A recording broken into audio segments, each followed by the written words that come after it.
hit like, and subscribe. You're watching the Marc Lamont Hill official YouTube channel.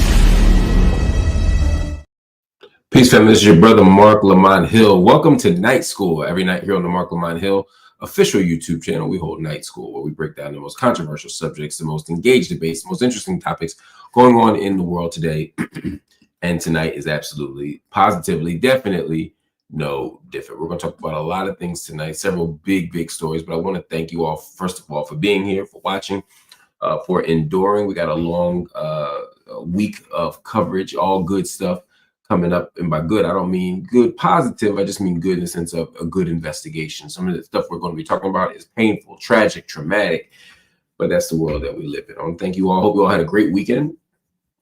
Hope people got time to rest and spend time with their family. As the summer approaches, there's so much going on, and I'm just glad to be here with y'all. Hit that like button, man. From the gate, hit the like button, hit the subscribe button. Let's get this thing going off the top. We're not going to be here long, but I wanted to cover, again, a couple stories that I need you all to know about and to talk about. We're going to start, we're going to start in the Middle East, where Israel just intercepted a Gaza aid ship in international waters and snatched Greta Thunberg off it like she was a threat to national security. All right, the Madeleine, which is a humanitarian flotilla flying a UK flag, was on its way to deliver aid to Palestinians in Gaza.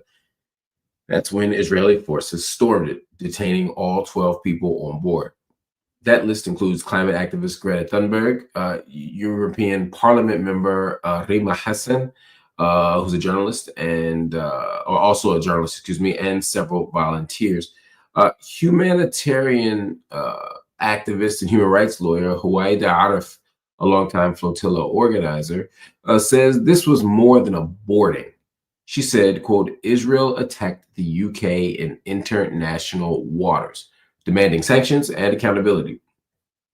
You'll be shocked to know that so far the British government has said absolutely nothing.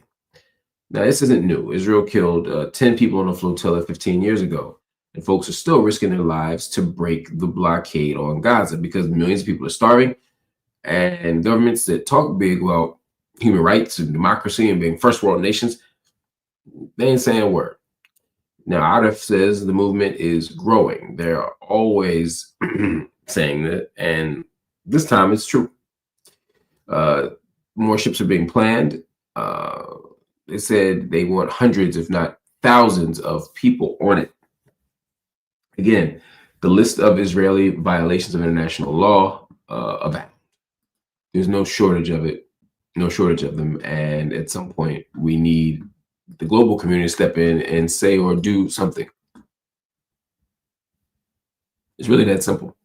At some point, the international community is going to have to hold Israel accountable because Israel will continue to contravene the law if permitted to. Greta Thunberg is an interesting person. She seems to make the right more irate than most. Yeah, it's like AOC is another one. There's just certain people that really get their goats. They just really cook their grits, and she's absolutely one of them. So we'll see how this plays into what's happening. And when Greta was talking about airplane travel, when she was talking about carbon footprints, when she was talking about corporate waste, they got mad at her, they hated her, they mocked her.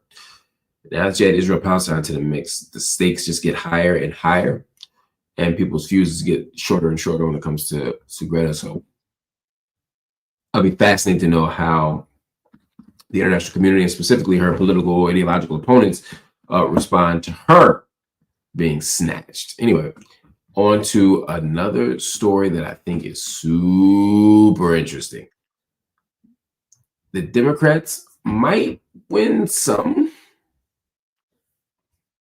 but they just lost one. Let me do that one more time. Democrats might win some, but they just lost one. She was the face of the Biden White House. Now she's calling it broken and walking away from the party for good. I'm talking about Karine Jean-Pierre. Karine Jean-Pierre is the first Black and the first openly LGBTQ White House press secretary. She's a big name. She's a big deal. And her story and her star got even bigger in certain ways because she just quit the Democratic Party. And she's dropping bombs in a new book. The bomb that set off this particular media frenzy is about leaving the Democratic Party. But that was far from everything. Look, the title of the book tells you the whole story. Independent, a look inside a broken White House outside the party lines. She says she watched the party turn on Joe Biden like a firing squad. And she said all of it happened after that debacle of a debate. Y'all know when he debated Donald Trump and looked lost and out of it and made a fool of himself in front of the globe. Yep. After that, when she said the party turned on Biden like a firing squad. The book promises to expose how the Biden inner circle worked overtime to cover up serious health issues, including a cancer diagnosis that had already spread.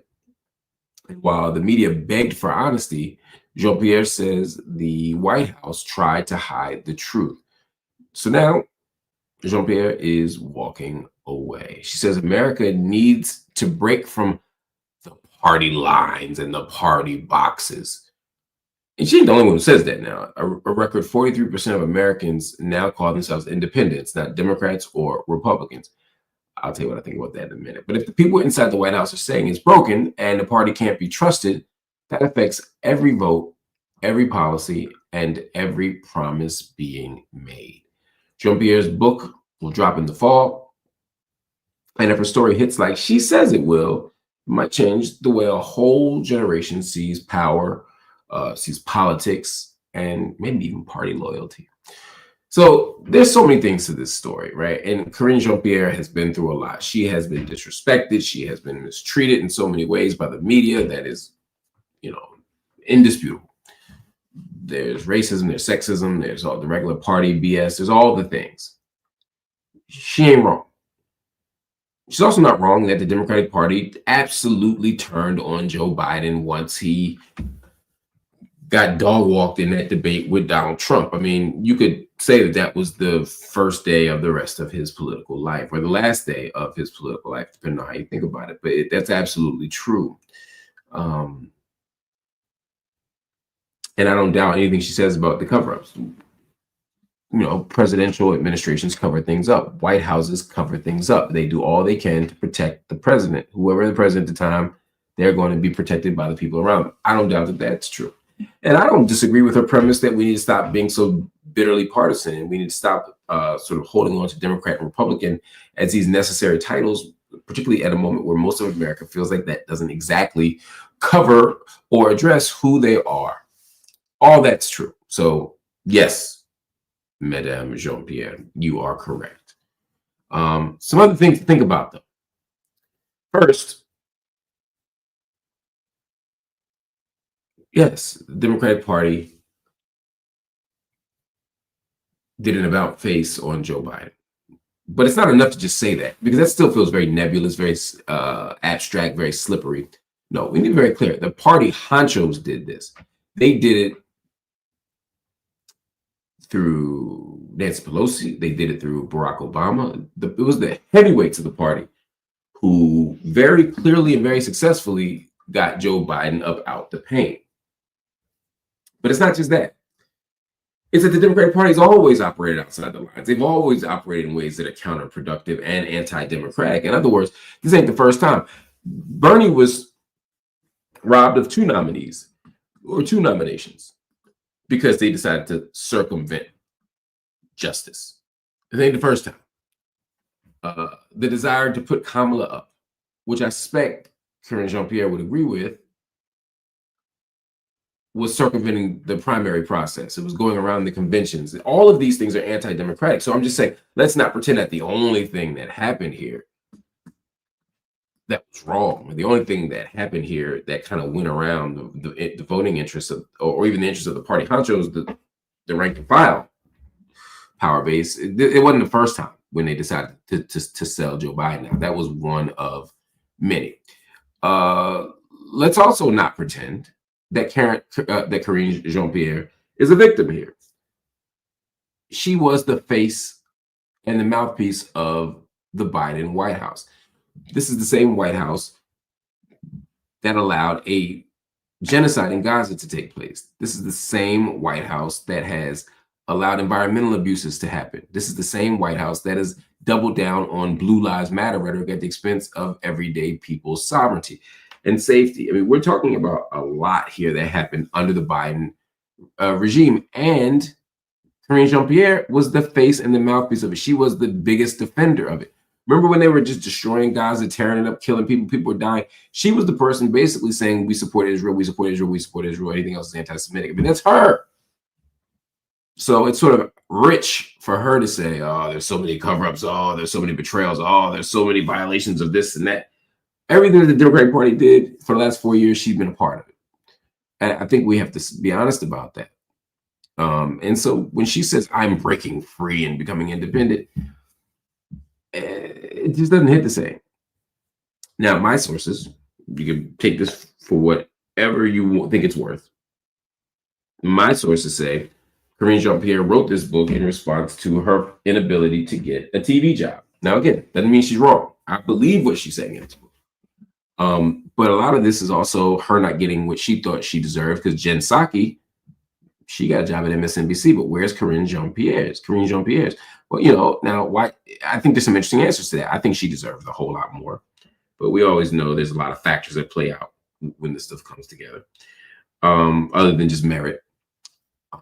That's the first thing. I think it's also important to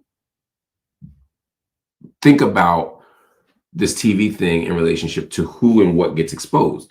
If you're saying, look, I'm burning this place down, everybody's under scrutiny, everybody's under attack, everybody's going to be held accountable, I'm like, cool. I don't necessarily like I didn't get what I wanted, so I'm snitching on everybody approach, but hey, at least you're telling the truth.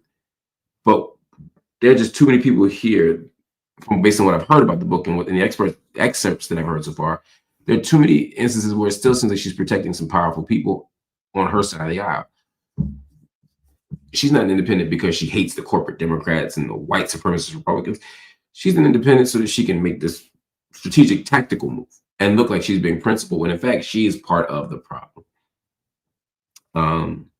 She's also bright, by the way. The Democrats always have firing squads, and they typically are in a circle. The Democrats tend to eat their own at the expense of producing an actual candidate, not only that can win, but that should win. Sometimes they get winnable candidates who ain't about shit. Sometimes they get candidates who are about something who they push out. So again, Karine Jean-Pierre, she's introducing an important topic. I'm just not sure that she's the right messenger for this message. All right. Let's get to one last story before we go. And you know we got to talk some Diddy. We got to talk some Diddy, y'all.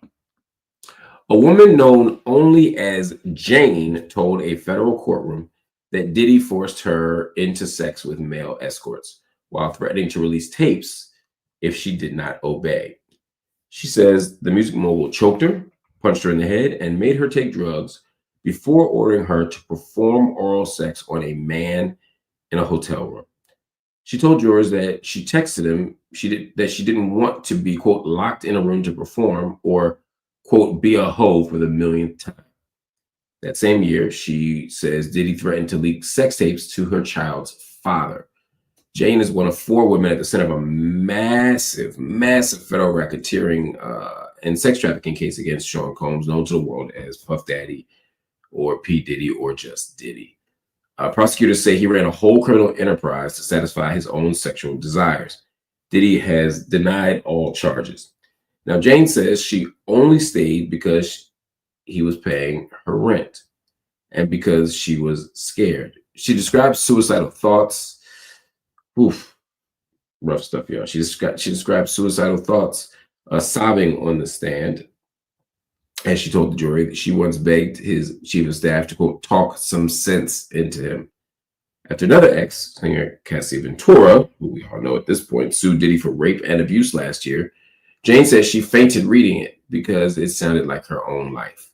She texted Diddy, I feel like I'm reading my own sexual trauma. Now, Jane will be back on stand tomorrow. We'll see where this goes, but this is heavy. Now, we know Diddy's team tried to get a mistrial. Didn't happen so far. The evidence is piling up. The witnesses are piling up. There's no doubt that the prosecution's made a great case that Diddy's a monster. The question is always but did he commit the crimes that he's accused of committing? That's up to the jury to decide. You know, the racketeering thing is messy and complicated, and for some it feels like a technicality. So there are people who, even in the context of the jury, may say, okay, maybe, but that's not the spirit of this law. I'm not saying that's how I feel. I'm saying I could see how that's how people feel based on what I'm hearing. But the other charges, these witnesses are piling up, and they're making him look mighty guilty. Again, if the jury decides Diddy is just a freak and he's a sex fiend who does wild, freaky shit, and he's a piece of human garbage in relationships, but he's not a criminal, he's just an awful person, that's probably Diddy's best way out outside of a technicality. I'm just not sure the jury wants to do that. Oftentimes, juries convict you for being who you are, for being what you are, what they perceive you to be, not for the actual crime. Similarly, and we see this with jury nullification all the time. Look that up when we talk about affirmative defenses. The jury might know that you technically did it, but they don't want to convict you. Think about Samuel Jackson in A Time to Kill, or just the book. I actually read the book first, Johnny Grisham, Time to Kill. Think about it that way, right? There's times where they're just like, you know what? Yeah, yes, you did it, but this isn't justice. This is not what justice looks like. So that will be interesting. The fact that Diddy has so many stories that are exactly the same is also telling. It's also scary. It's also nerve-wracking. So we'll see. We'll see what happens. And when I say nerve-wracking, I mean that it's probably understating it. The fact that Diddy has multiple stories like this is not just traumatic to the victims, as Jane Doe just said. Hearing Cassie's story, she's like, oh, wait, that's my life. And I'm sure there's other people who felt that way based on what we're hearing. But it's also tough for the jury, because these stories of abuse and violence are going to resonate with them based on their own experiences or the experiences of people they know. Or if these jurors are, excuse me, not the jurors, if these witnesses are relatable and compelling, someone may look at them and say, you know what, that could have been my sister, that could have been my mother, that could have been me, and vote based on that, or rule based on that. So Diddy's got a lot to think. They got a lot to overcome. That's what I'll say. And then lastly, these threats are wild to me. The idea of, if you don't do what I tell you to do, I'm going to release sex tapes on you. That he has everybody taped, and then he uses the tapes to extort people. Sounds very much like Donald Trump. He's been accused of similar things. I'm not saying Donald Trump is tied into the Diddy stuff, and I'm not saying Donald Trump is guilty of anything. I'm simply saying these are interesting allegations to hear against multiple powerful billionaire type men. Is this a thing that just happens everywhere? Is this what billionaires do? They just tape everybody having sex and then weaponize the evidence? Is this something that we should know? I don't know. This is a new world for me. The Diddy trials opened up this stuff, but I've heard about it with a few other famous people. But it's starting to seem like potentially this is just a tactic that's used. And this is the other thing about the Diddy thing for me. Diddy's on trial, and he should be. But let's not ignore that Diddy got this from a place. I think about the other people in the business, the people who mentored him, the execs, both the mid-level and high-level black execs, and then the super duper powerful white execs. All of them, not all of them, a lot of them are accused of doing wild shit like this. So part of what we have to think about as we talk about the culture of this stuff is to not just say, what did Diddy do and what happened in this case, which we absolutely must do, but we must also say, what are the conditions, what are the circumstances, what are the structures, what are the people who allow these kinds of systems to become normal? Because again, Diddy was doing this shit for decades, not because he's an outlier, but because he's absolutely not an outlier. He's just one of the guys. And that's the part that's super unhealthy. Anyway, family, I want to thank you. I'm sorry, I'm reading some of the comments here. I'm so confused.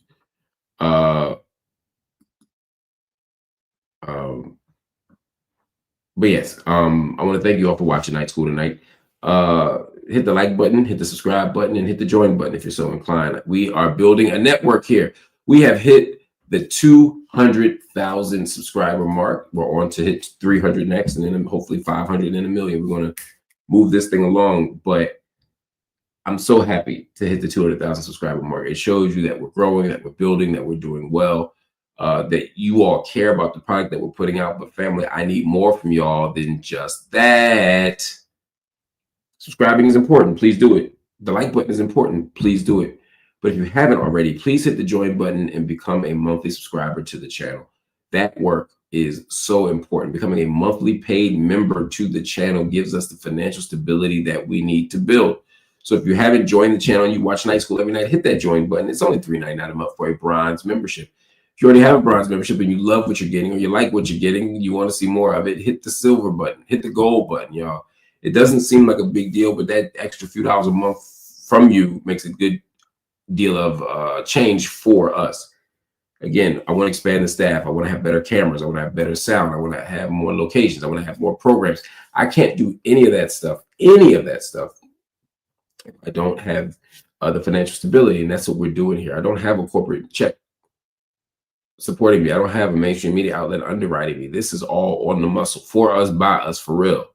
It's me doing this, and it's you doing this. So family, please consider donating and supporting the channel. We're at the top of the month, and we got bills that we're going to have to pay. So please consider doing something tonight. And if you don't have the desire or the resources to make a monthly commitment, you can make a one-time commitment. Make a payment this month.